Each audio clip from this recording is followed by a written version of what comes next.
kampo. May kampo.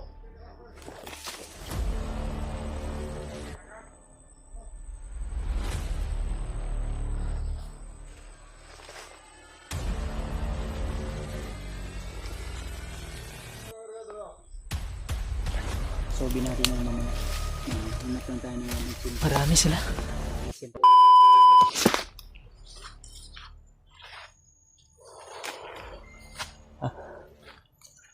Dito tayo, Brad.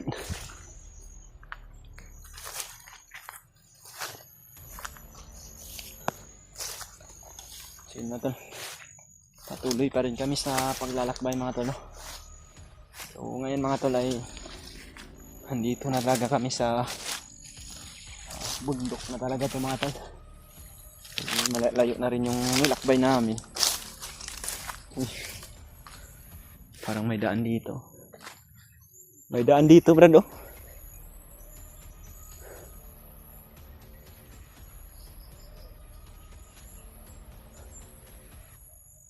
Marami yung mga pananim na lubi dito mga tol, unyok. Pero bukid na to mga tol. Patataas na yung mga bundok dito.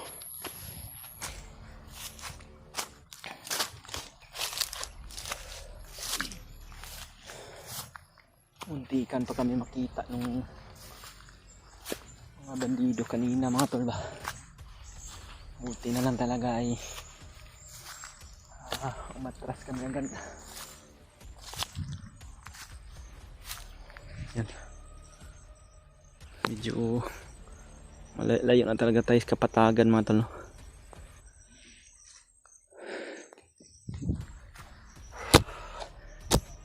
Patuloy pa rin tayo sa paglalakbay mga tol para masolusyonan natin yung mga problema mga tol, no? Na dumarating sa atin. Hindi man natin ginugusto mga tol, pero dumarating talaga sa point na kailangan din talaga nating tumulong para masolusyonan yung mga problema na dumarating sa atin mga tol. Hindi man madali, please kumilos po tayo mga tol.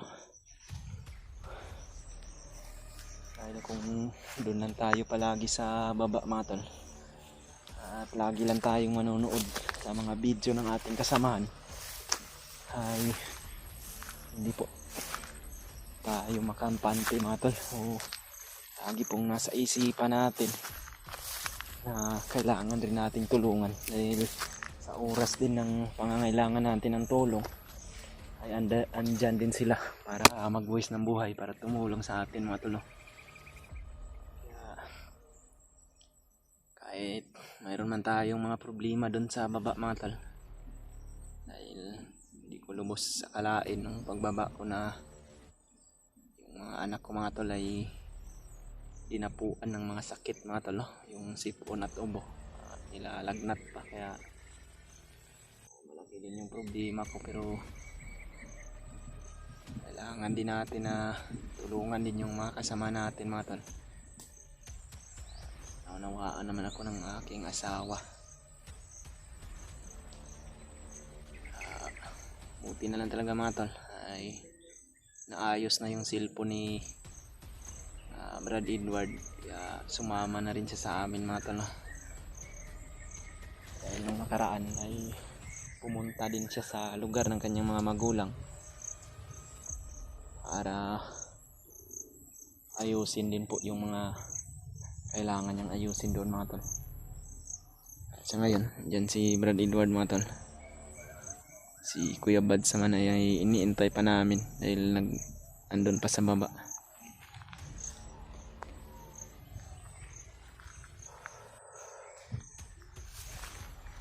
Sana po mga tol, tulungan po nating pagdasal sila si Brad Julius mga tol, no? At sila Brad Julio na rin at yung kasama niyang bandido na naghawak sa cellphone ni Julius na nais tumulong mga tol.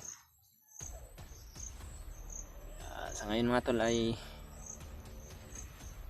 binabaybay pa rin namin tong kabundukan patungo dun sa area kung saan namin makita sila Brad Julius, sapagkat nakikita namin sa mga video nila Brad Julio ay alam na rin namin kung saan yun papuntahan mga tol. Hindi naman rin yun dadalawang isip si Brad Julio na kung makita niya itong mga video na ito ay magsisend din yun ng mga location sa amin mga tol, kung saan namin sila matatagpuan kasama ng bandido na kasama niya ngayon. Ang tanging gawin lang namin ngayon mga tol ay doble ingat po para walang nangyaring hindi mabuti sa aming tatlo, dahil mas maganda talaga mga tol kung magkakasama kami dito sa bundok, dahil mas mapadali po talaga yung mga misyon namin na kailangan namin gawin. Lalong lalo na ngayon yung kasama namin ay nasa bingit ng hindi kabutihang kalagayan. Kahit may problema man tayo sa baba mga tol ay kailangan din natin tulungan yung kasama natin.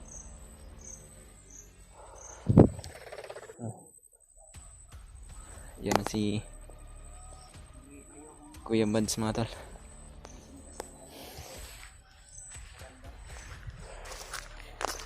Brad? Marami pang pananim dyan. Sigurado may mga civilian pa rin dito na Itong area na ito tatanim ng parang mga pinupuntahan pa ito ng mga kwan civilian, pero nasa bundok na ito. bundok na. Sana makarating tayo doon sa exactong location. Kung may signal, makakontak tayo kila Julio. Oo, Kung saan siya talaga ngayon dahil malawak yung napakalawak na to. Pero kung makita ni Brad Julio tong video natin, hindi yun magdadalawang isip na magkwan. hindi pa yun makaakyat dahil Malapit na yung kwan, yung kaarawan ng kanyang anak. karawan ng kanyang anak. Kaya sinabi ko na hindi pwede na hindi kami aakyat. Yun pala mga tol, Kami kung sakaling man aakyat. magtaka kayo mga tol kung hindi namin kasama si Brad Remark.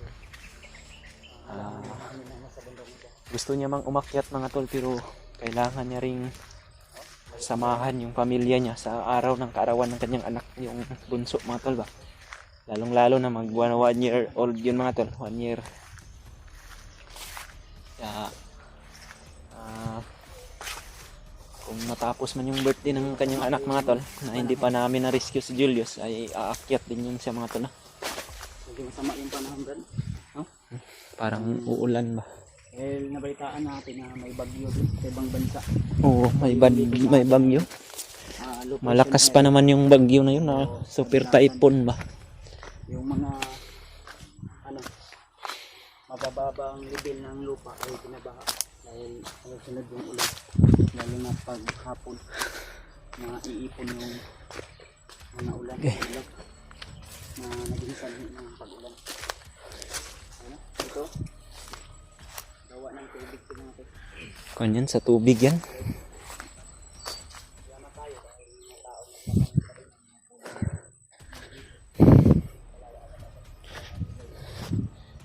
Itong mga area na ito mga tol, daanan to ng bagyo. tinataniman ito ng mga civilian, pero panigurado mga tol kung sa panahon ng harvest nito mga tol ay hahatian talaga nila yung mga bandido ba.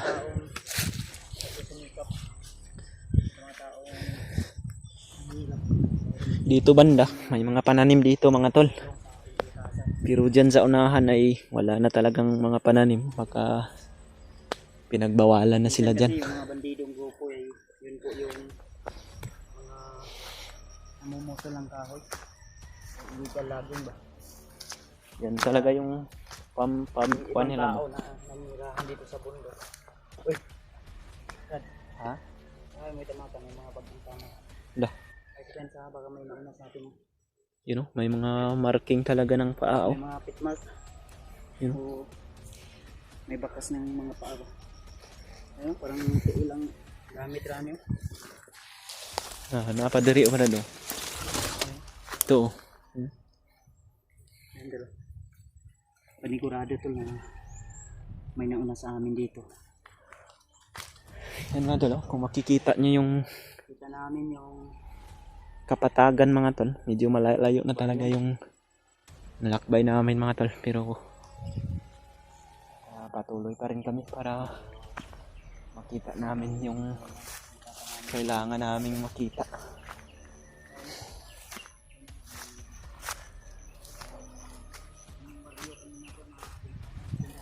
Oh, yan yun, Rad. Diyan tayo nagkuha ng motor kanina, diyan tayo iniwan. Yan, oh. Napakalayo na yan, mga tol.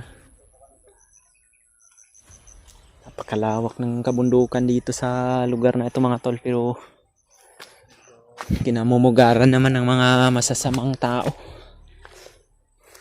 Dalawang araw bago nakarating sa punta natin. May area na lang na. Laka. Murag maog yun ng kuhaan na rin ba? Murag kampo ni bay. Kampo to. Ay, tao. Hindi natin masyadong makita kung may tao man o wala. You know? Medyo malayo pa yan, mga tol. Pero makikita na namin yung mga bubong ng kuan, kubo. Hindi lang tayo.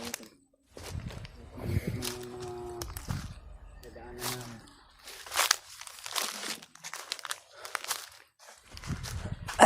Si Jan Ray ay nubad yung kanyang boots. Masakit yung paa ko. Dahil may maliit siya na subak sa kanyang paa. Yun bro, parang sniper talaga yan ako, Andal. Sa area na lagi oh. Kado na ba? Tiny rin.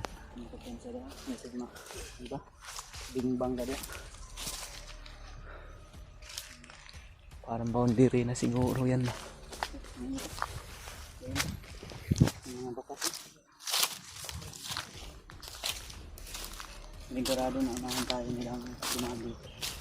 Kaya nandun pa tayo sa baba kami. At may iniiwasan pa tayo mga nandito. Yung mga akyat. Yung siguro yung mga kwan. Una ba niya no? Pero yung Iwas kasi tayo dun sa ano eh. may mga naiwan pa sa baba, mga tol. You know? Dun sa likod. Nagultik yun lang. Kadon area. Ano ba? Patanas dito ka Henry.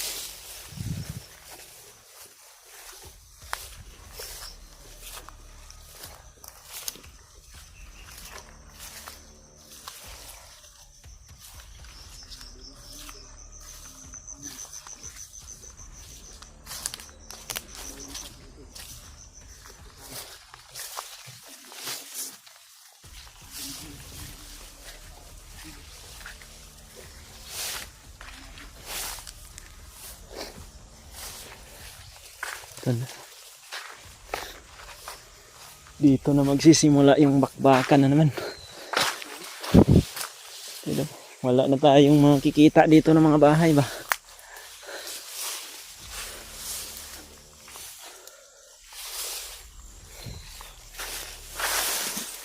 Itong binabaybay namin, mga tol, ay daan ito ni ng mga kwan, mga tol.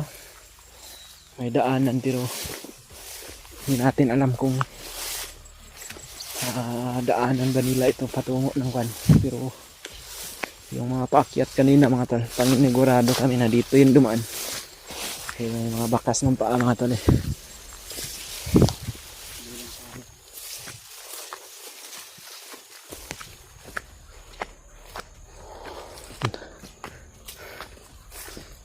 Malawak na yung kabukiran dito, mga tol.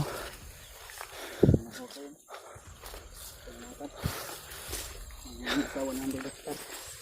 So, patuloy pa rin kami sa paglalakbay, mga tol. Laban lang. Mabilis ang paglalakbay.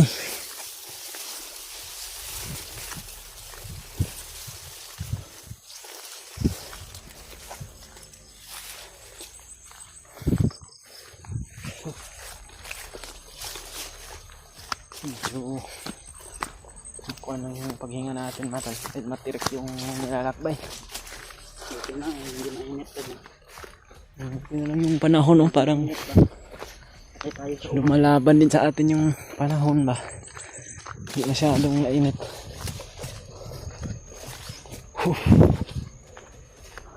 Malayo na tayo, rinig pa natin yung mga Dahil mataas kasi ito dito eh. ha? Mataas to na kuan dito. Lah.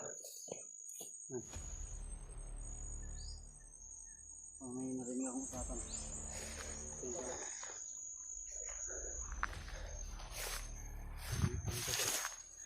Mga boses.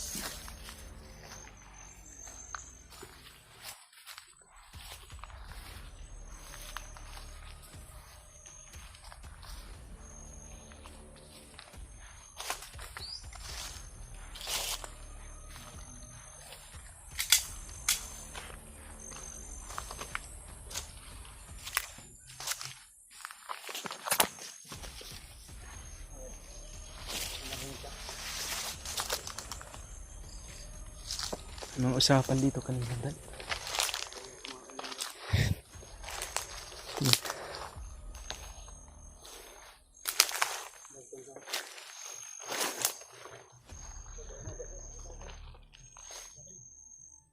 May busis. May busis ba baka?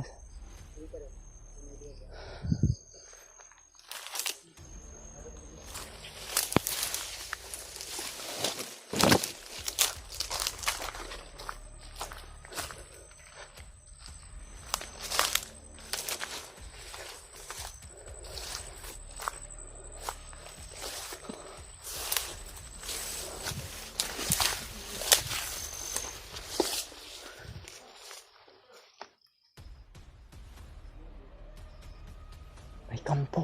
May kampo. May kampo dito. May kampo.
Malaki yung kampo dyan. May kampo malaki. Maraming mga bandido. Hindi ko alam dahil sirado yung bahay. Lusobin natin yan mamaya. Maghanap lang tayo ng mga nagsin. Marami sila. Aalis yan sila. May mga bagong Hindi pwede nakarating. na agad-agad natin lulusobin. Ano? Doon tayo sa baba. Tara. Umahin natin. Ikutan. Magbasid muna tayo. Hindi pwede na. Pagmasdan muna natin yung paligid ng bahay. Alis tayo. Hanap tayo ng area na pwede natin mapagtago. Kailangan natin ng Isang kampo mga ano to. Baka sikretong kampo nila yan at may mga Kamay bihag sila. Sila sila. Kasi kaya nag-iimbak sila ng mga pagkain dyan. Dito tayo sa baba banda.